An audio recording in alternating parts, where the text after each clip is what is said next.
আমার প্রত্যাশা যে সামনে আরো বেটার একটা জায়গায় আমাদের সংগঠন যাবে এবং সেই প্রত্যাশাই রাখি।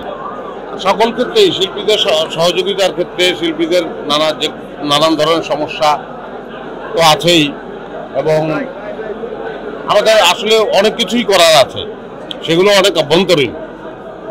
সেইগুলো আসলে তাদের সঙ্গে আলাপ আলোচনা, আগে নির্বাচিত হোক, তাদের সঙ্গে আলাপ আলোচনা হোক, তারপর আমরা বুঝতে পারবো যে আমাদের কত দূর এবং আমরা কত দূর যাবো। তো আমাদের যাওয়ার ইচ্ছা বলব। সবাই আমরা আমাদের সহকর্মী, আমরা কলিগ, বন্ধু, বড় ভাই, ছোট ভাই।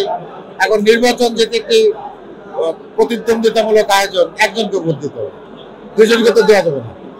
তো সেই জায়গা থেকে আমি মনে করি যে আমাদের সবসময় এই সংগঠনের যত নির্বাচন হয়েছে এর আগে সবসময় খুবই শান্তিপূর্ণ এবং একটা আনন্দ ঘন পরিবেশের ভেতর দিয়েই নির্বাচন হয়।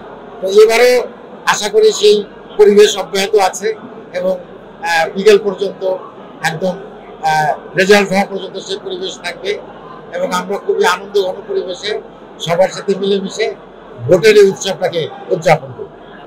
প্রত্যাশা তো অবশ্যই আছে, যারা এই সংগঠন যেন সুন্দর সুষ্ঠুভাবে চলে এবং এই সংগঠনের একটা সংগঠন তো একটা প্রক্রিয়ার ভেতর দিয়ে যায় এবং তারা যেন আমাদের যারা অভিনেতা অভিনেত্রী আছে তাদের স্বার্থ সংশ্লিষ্ট কাজ করে এবং আমাদের শিল্প সংস্কৃতি তার জন্য উন্নত হয়, আমাদের নাটকের জন্য মান উন্নয়ন হয়। এই বিষয়গুলো আমরা তাদের সংগঠন একটা সুন্দর পরিবেশের ভেতর দিয়ে আমাদের সংগঠনটা। তো আজকে এটাই শেষ কথা যে আমাদের পরিবেশটা অত্যন্ত সুন্দর আছে, আমরা খুব শান্তিপূর্ণ সেই প্রত্যাশাই আছে যে যারা নির্বাচিত হয়ে আসবে তারাও আমাদের সংগঠনের জন্য কাজ করবে, যারা নির্বাচিত হবে না তারাও এই সংগঠনের সঙ্গে থাকবে, সংগঠনের ভালো মন্দ তারাও তুলে ধরবে, তাদেরও কথা বলবে।